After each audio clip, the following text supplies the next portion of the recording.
Hey guys, this is Deepika Arora. Welcome to my YouTube channel Concepts Ka Jackpot. It is part 4th of Work and Time. Today our topic is worker leaves or joins type question. You can visit the part 1, 2 and 3 of Work and Time for better clarification of the concept. Link is given in description box. Before moving forward, let us discuss the homework question which I gave you in the last class. Question में कहा गया है कि एक man किसी काम को 3 दिन में कंप्लीट करता है, एक वुमेन उसी काम को 4 दिन में कंप्लीट करती है, एक बॉय 12 दिन लगाता है उसी काम को कंप्लीट करने में। तो एक मैन और एक वुमेन को कितने बॉयज़ असिस्ट करने वाले हैं या कितने बॉयज़ हेल्प करने वाले हैं ताकि काम 1/4 डे में कंप्लीट हो जाए। तो यहाँ पर हम लिख लेते हैं कि मैन 3 दिन में काम को कंप्लीट करता है, वुमेन 4 दिन लगाती है और बॉय 12 दिन लगाता है। तो यहाँ से हम टोटल वर्क निकाल देंगे।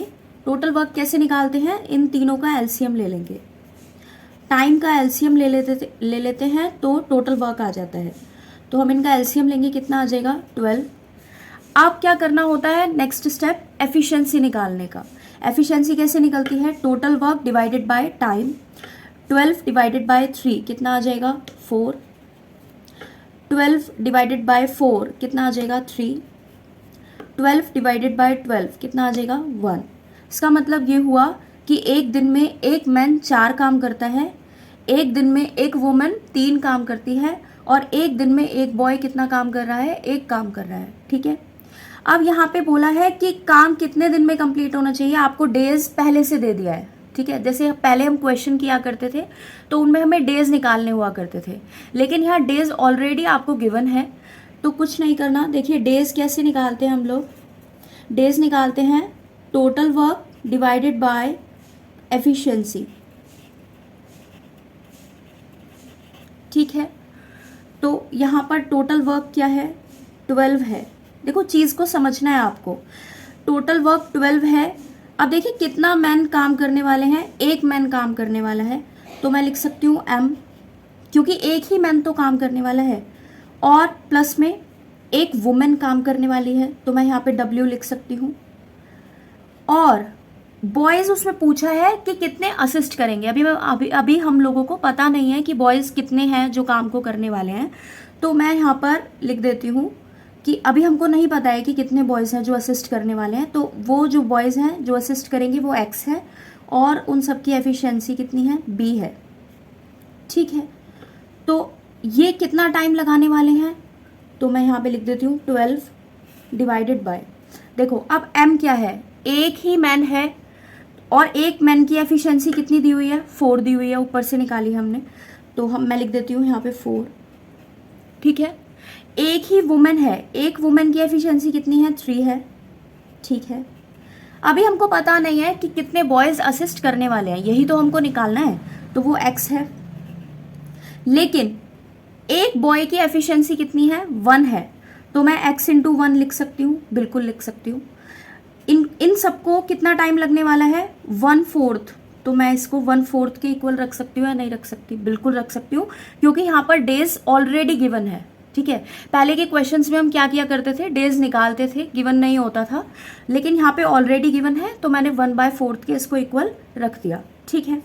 तो अब क्या करेंगे? बस इसको निकाल देंगे। 12 4 + 3 7 plus x is equal to 1/4। ठीक है। तो इधर आ जाएगा 48, इधर आ जाएगा 7 प्लस x, तो x निकल कर आ जाएगा 41। इसका मतलब ये हुआ कि वो 41 बॉयज़ हैं जो एक मैन और एक वुमेन को असिस्ट करने वाले हैं ताकि काम कितने दिन में कंप्लीट हो जाए? 1/4 डे में कंप्लीट हो जाए। ठीक है। तो 41 आपका आंसर है। देखिए अब हम अपने मेन टॉपिक की तरफ चलते हैं। वर्कर लीव्स और जॉइंस टाइप क्वेश्चन। इन क्वेश्चंस में क्या होता है कि वर्कर या तो काम को बीच में छोड़कर चले जाते हैं या फिर कुछ वर्कर्स बीच में काम को ज्वाइन कर लेते हैं। ठीक है। देखिए फर्स्ट क्वेश्चन देखते हैं, ये एसएससी सीपीओ एसआई एग्जाम में आया हुआ क्वेश्चन है। इसमें बोला गया है कि ए और बी दोनों मिलकर के किसी काम को 30 दिन में कंप्लीट करते हैं, बी और सी उसी काम को मिलकर के 24 दिन में कंप्लीट करते हैं, सी और ए 20 दिन लगाते हैं। ठीक है, अगर इन लोगों ने एक साथ काम को किया 10 दिन तक, ठीक है, और फिर उसके बाद बी और सी काम को छोड़कर चले गए, तो ए को कितना ज़्यादा टाइम और लगने वाला है रिमेनिंग वर्क को कंप्लीट करने में। ठीक है, तो पहले हम लिख लेते हैं कि ए और बी को कितना दिन लगा है, 30 दिन लगे हैं। ठीक है, बी और सी को कितने दिन लगे हैं, 24 डेज लगे हैं, और सी और ए को 20 डेज लगे हैं। वही फर्स्ट स्टेप टोटल वर्क निकालने का, इनका एलसीएम ले लेंगे, इनका एलसीएम कितना आ जाएगा 120। ठीक है, ये टोटल वर्क हो गया। अब सेकंड स्टेप क्या है, एफिशिएंसी निकालना। यहाँ पे हम एफिशिएंसी निकाल लेते हैं, 120 डिवाइडेड बाय 30 कितना आ जाएगा 4। ये कितना आ जाएगा 120 डिवाइडेड बाय 24 5, 120 डिवाइडेड बाय 20 कितना आ जाएगा 6। ठीक है, अब देखिए, अब हम इनकी एफिशिएंसी को ऐड ऑन कर लेते हैं, मतलब A plus B plus C plus C plus A. अच्छा, हमने ऐसा क्यों किया, क्योंकि अभी हमको ए बी और सी तीनों की एफिशिएंसी चाहिए। ठीक है, और अभी हमारे पास वो नहीं है, तो वो कैलकुलेट कर लेते हैं, कितना होगा 4 + 5 + 6। 4 + 5 + 6 क्यों लिखा, क्योंकि ए प्लस बी की एफिशिएंसी हमने ऊपर से निकाली है 4, बी प्लस सी की निकाली है 5, बी प्लस सी की 5, सी प्लस ए की कितनी है 6। तो यहाँ से मैं लिख सकती हूँ कि 4 + 5 + 6 कितना हो जाएगा 15। मतलब ए प्लस ए कितना हुआ 2a, बी प्लस बी कितना हुआ 2b, और सी प्लस सी कितना हुआ 2c। इसका मतलब 2a + 2b + 2c की एफिशिएंसी कितनी आई है 15 आई है। ठीक है, तो क्या मैं यहाँ से a + b + c की एफिशिएंसी नहीं निकाल सकती, बिल्कुल निकाल सकती हूँ। a + b + c की एफिशिएंसी क्या होगी 15 डिवाइडेड बाय 2 कितनी आ जाएगी 7.5। 7.5 इसका मतलब ये हुआ कि ए बी और सी अगर तीनों मिलकर काम को करते हैं तो वो किसी काम को करने में, मतलब एक दिन में 7.5 काम करेंगे। ठीक है, ए बी और सी एक दिन में कितना काम करेंगे 7.5 काम करेंगे। ठीक है, चलिए, अब कहता है कि ए बी और सी तीनों ने काम को कितने दिन तक किया 10 दिन तक किया। तो हम निकाल लेते हैं कितना वर्क हुआ 10 दिन में। वर्क डन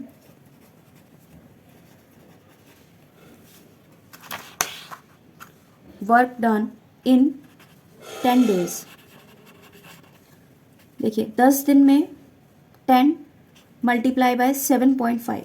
मैंने 7.5 क्यों लिखा, क्योंकि तीनों एक दिन में कितना काम कर रहे थे 7.5 काम कर रहे थे, ऊपर से हमने एफिशिएंसी निकाली है। और उन्होंने कितने दिन तक काम किया 10 दिन तक किया, इसलिए मैंने इसको 10 से मल्टीप्लाई कर दिया। कितना आ गया 75 10 दिन में होने वाला काम है। ठीक है, तो अब हम क्या करेंगे रिमेनिंग वर्क निकाल लेंगे, क्योंकि हमें यही तो निकालना है कि रिमेनिंग वर्क को ए ने कितने दिन में कंप्लीट किया। ठीक है, तो बस यहाँ से हम क्या करेंगे रिमेनिंग वर्क निकाल लेंगे। रिमेनिंग वर्क कैसे निकलेगा, ये इतना सब कुछ आपको एग्जाम में नहीं लिखना, सब कुछ ओरली हो जाता है। जैसे जैसे हम प्रैक्टिस करते हैं सब कुछ ओरली होने लग जाता है। ठीक है, तो 120 क्या है टोटल वर्क है, माइनस में 75 जो 10 दिन का काम है, तो इधर से रिमेनिंग वर्क हमारा निकल के आ जाएगा कितना 45 वर्क हमारा रिमेनिंग होगा। अब ये रिमेनिंग वर्क किसने किया है, अब ये रिमेनिंग वर्क सिर्फ और सिर्फ ए ने कंप्लीट किया है। ठीक है, लेकिन सोचने वाली बात है ए की, मतलब अकेले ए की एफिशिएंसी हमको नहीं पता है, तो कैसे निकालेंगे, बहुत आसान है। देखिए ए बी और सी की एफिशिएंसी हमने निकाली है 7.5। ठीक है, हमें तो सिर्फ ए की एफिशिएंसी चाहिए ना, तो क्या मैं यहाँ से ए की एफिशिएंसी नहीं निकाल सकती, बिल्कुल निकाल सकती हूँ। देखिए ए बी और सी की एफिशिएंसी 7.5 है और बी और सी की एफिशिएंसी 5 है, तो ए की एफिशिएंसी कितनी होने वाली है 2.5 होने वाली है। ठीक है, बस अब यहाँ से हम निकाल लेते हैं कि ए को कितना टाइम लगा, days taken by A to complete the remaining work. Remaining work कितना है 45 अभी निकाला है हमने ऊपर से 45, और ए की एफिशिएंसी अभी हमने यहाँ से निकाली है कितनी 2.5, तो मैं यहाँ लिख देती हूँ 2.5 अब देखिए यहाँ पे पॉइंट हटाएंगे, 0 लगा देंगे। अब ऐसे ना आप लोगों को छोटे छोटे टेबल से नहीं काटना है, बहुत टाइम वेस्ट होता है इससे, ठीक है। डायरेक्ट काटो। देखो 25 16 जा कितना होता है, 400 होता है ना। तो 25 18 जा 450 होगा बस। तो यहाँ से कितना आ गया, 18 डेज। इसका मतलब ये हुआ कि ए को 18 दिन और ज़्यादा लगने वाले हैं काम को कंप्लीट करने में। बस ये आपका आंसर है। क्वेश्चन नंबर 2 में बोला है ए बी किसी काम को मिलकर के 30 दिन में कंप्लीट करते हैं। ए और बी दोनों ने 20 दिन तक काम किया और उसके बाद बी काम को छोड़कर चला गया, ठीक है। फिर रिमेनिंग काम को कंप्लीट करने में ए ने 20 दिन और ज़्यादा लगाए, ठीक। पूछा गया है कि अगर खाली ए काम को कंप्लीट करता तो उसको कितना टाइम लगता, ठीक है। पूरे काम को अगर खाली ए करता तो उसको कितना टाइम लगता, ठीक है ना। तो देखिए अब इन क्वेश्चन में हम पहले वाली ट्रिक क्यों नहीं लगा सकते, समझने वाली बात है। देखो उनमें क्या होता था कि एटलीस्ट आपको 2 टाइम तो दिए होते थे ना, लेकिन यहाँ पे आपको सिर्फ एक ही टाइम दिया हुआ है। क्या दिया हुआ है कि ए और बी ने 30 दिन में पूरे काम को कंप्लीट किया, बाकी फिर ब्रेक करके दिया हुआ है कि भाई थोड़ा काम 20 दिन में हुआ, फिर थोड़ा काम अगेन 20 दिन में हुआ, तो उससे हमारी बात नहीं बनने वाली है, ठीक है। तो पहले वाली ट्रिक तो इसमें लगेगी नहीं, थोड़ा स्मार्टली वर्क करना है, हमें आइडेंटिफाई करना सीखना है कि किस क्वेश्चन में कौन सी ट्रिक सुटेबल होगी, ठीक है। तो अब हम देखते हैं कि हम टोटल वर्क कैसे निकालें। मुझे एक चीज बताइए, फर्स्ट स्टेटमेंट को देखिए। सिर्फ फर्स्ट स्टेटमेंट में बोला है कि ए और बी किसी काम को 30 दिन में कंप्लीट करते हैं। तो क्या मैं लिख सकती हूं कि ए और बी दोनों की एफिशिएंसी ए प्लस बी है, ठीक है। और इन्होंने कितने दिन तक काम को किया है, 30 दिन में काम को कंप्लीट किया है। ये तो ए और बी का हुआ 1 दिन का काम। एफिशिएंसी पर डे ही तो कैपेसिटी होती है काम को करने की। तो ये 1 दिन का काम हुआ ए और बी का, और इन्होंने कितने दिन तक काम को किया, 30 दिन में काम को कंप्लीट कर दिया। तो क्या मैं ये लिख सकती हूँ कि total work is equal to A plus B into 30। तो ये टोटल वर्क आपको समझ आ गया होगा। यहाँ ए प्लस बी का मतलब है कि ए और बी दोनों की एफिशिएंसी, ठीक है। चलिए अब उसके बाद अब हम अगले 2 स्टेटमेंट को देखते हैं। क्या बोला गया है कि यहां से लेके यहां तक देखिए, बोला है कि वो दोनों मिलकर के 20 दिन तक काम को कंप्लीट करते हैं, ठीक है। और उसके बाद बी छोड़कर चला जाता है और रिमेनिंग काम को सिर्फ ए करता है 20 दिन तक। 20 दिन में रिमेनिंग काम को ए कंप्लीट कर देता है। तो मैं यहां पर फिर टोटल वर्क निकालती हूं। देखो कैसे, ए और बी दोनों ने मिलकर काम को कितने दिन तक किया था, 20 डेज तक किया था। लेकिन ये 20 डेज में जो काम कंप्लीट हुआ है ये टोटल वर्क नहीं है, अभी टोटल वर्क और रिमेनिंग है। देखो कैसे, ये तो सिर्फ 20 दिन का काम हुआ जो ए और बी दोनों ने किया, फिर उसके बाद 20 दिन और काम हुआ जो सिर्फ ए ने किया। तो मैं ए की एफिशिएंसी ए लिख देती हूँ इनटू में 20, क्योंकि ये सिर्फ ए का काम है जो ए ने किया था, और ये ए और बी दोनों ने जो 20 दिन तक काम किया था ये वो है। इन दोनों को हम ऐड ऑन करेंगे तभी तो हमारा टोटल वर्क आएगा, बिल्कुल आएगा। बस अब कुछ नहीं करना, ये फर्स्ट वाली इक्वेशन को और सेकंड वाली इक्वेशन को इक्वल रख देना है, क्योंकि दोनों ही तो टोटल वर्क हैं। बस यहां पर मैं लिख देती हूँ A plus B into 30 is equal to A plus B into 20 plus 20a। तो यहां से अगर ये 20a प्लस बी इधर चला जाएगा तो कितना आ जाएगा, 10a plus B is equal to 20a, ठीक है।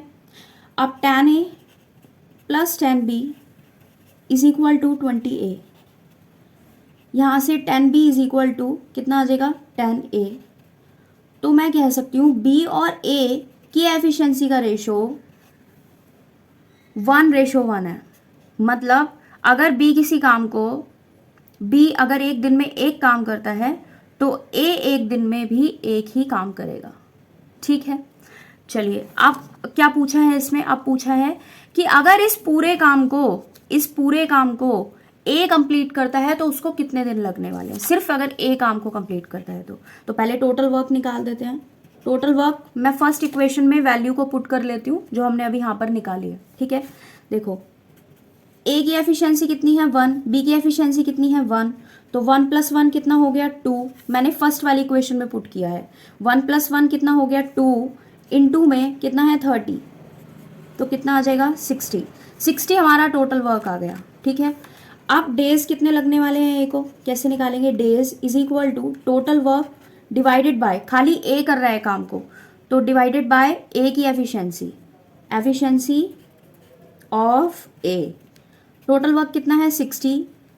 ठीक है, एफिशिएंसी ऑफ ए कितना है 1, तो कितना टाइम लगेगा 60। ये 60 डेज आया है अगर पूरा काम ए कंप्लीट करता है अकेले तो। ठीक है, और यही हमसे पूछा है, तो ये आपका आंसर है।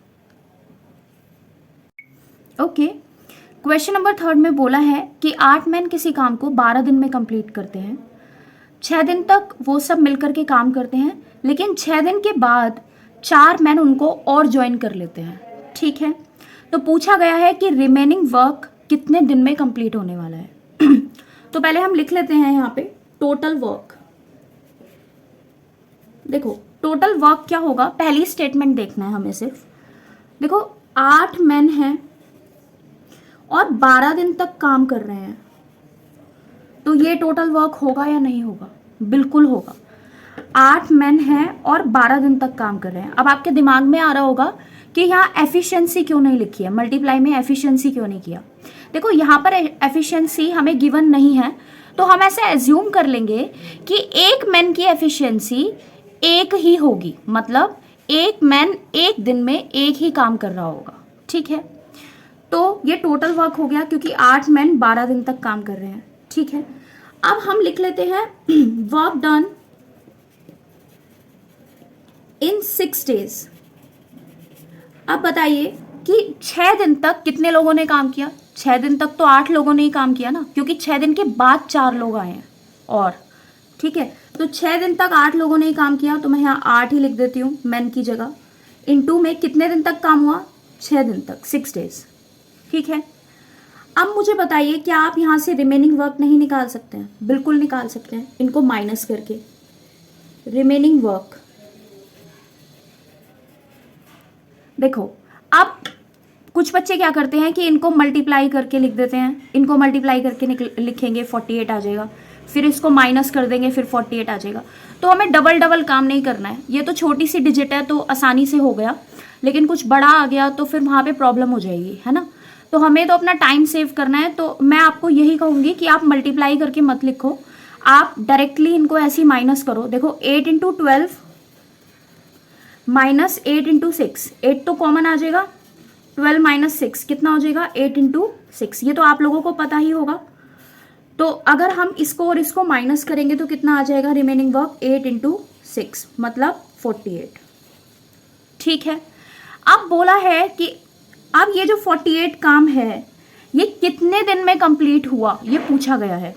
देखो 48 काम है ये, और ये काम कितने लोगों ने किया, 8 लोग पहले के और 4 लोग बाद में आए हैं। कितने लोग हो गए, 12 लोग हो गए। 12 लोगों ने कंप्लीट किया, 12 मैन। इनटू में कितना टाइम लगा वही तो हमको निकालना है, तो उसको मैं ऐसे डी लिख देती हूँ, डेज। तो बस 48 divided by 12 is equal two days. कितना आ जाएगा, डेज आ जाएगा 4 डेज। इसका मतलब ये हुआ कि इस रिमेनिंग वर्क को 12 लोगों ने कितने दिन में कंप्लीट किया, 4 दिन में कंप्लीट किया। ठीक है, ये आपका आंसर है। ओके, नेक्स्ट क्वेश्चन में बोला है कि ए किसी काम को 28 डेज में कंप्लीट करता है, बी उसी काम को 35 डेज में कंप्लीट करता है। दोनों ने एक साथ काम शुरू किया, लेकिन कुछ टाइम बाद ए काम को छोड़ करके चला गया। ठीक है, फिर रिमेनिंग काम को बी ने 17 डेज में कंप्लीट किया। तो पूछा गया है कि कितने टाइम बाद ए काम को छोड़ करके चला गया। तो हम सबसे पहले वही करेंगे जो हम प्रीवियस क्वेश्चंस में करते आ रहे हैं कि टोटल वर्क निकाल लेते हैं। ए ने कितने दिन तक काम किया, 28 डेज तक काम किया। ठीक है, बी 35 डेज में काम को कंप्लीट कर लेता है। यहाँ से हम टोटल वर्क निकाल लेंगे। इनका एलसीएम आ जाएगा 140 हमारा टोटल वर्क आ जाएगा। ठीक है। अब 140 डिवाइडेड बाय 28 कितना आ जाएगा 5। 140 डिवाइडेड बाय 35 कितना आ जाएगा 4।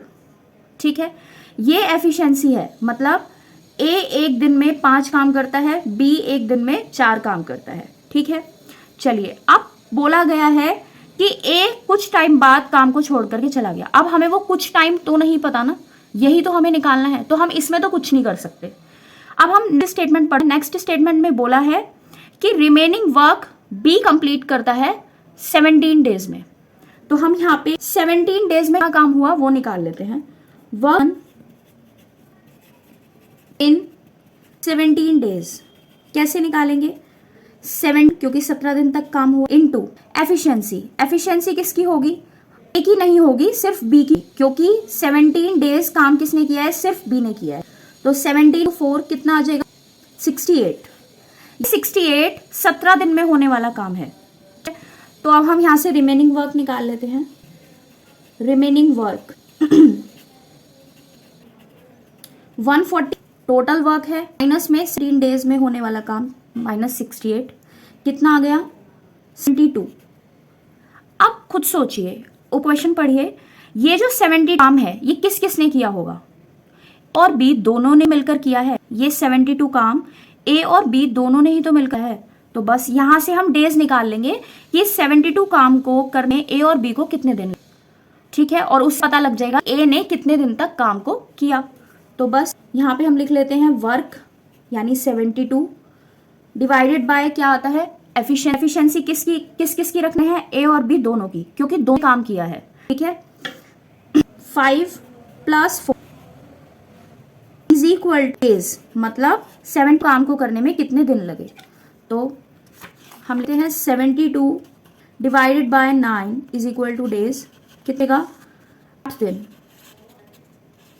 इट्स ये आंसर है, मतलब 8 दिन तक ए ने काम किया और 8 दिन बाद ए काम छोड़ करके चला गया। और यही तो पूछा है कि काम को कितने दिन बाद छोड़ करके चला गया, तो 8 दिन बाद ए काम को छोड़ के चला गया।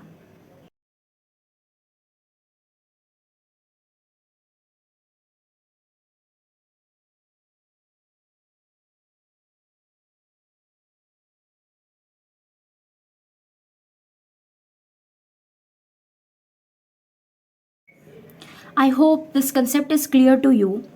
This type demands more questions and more videos. I will upload more videos on this type in the upcoming days. Till then, practice these questions, and if you have any problem or query, you can write your query in the comment section. I will definitely try to solve your questions. Okay? And please don't forget to like, subscribe, and share my channel. Thank you so much.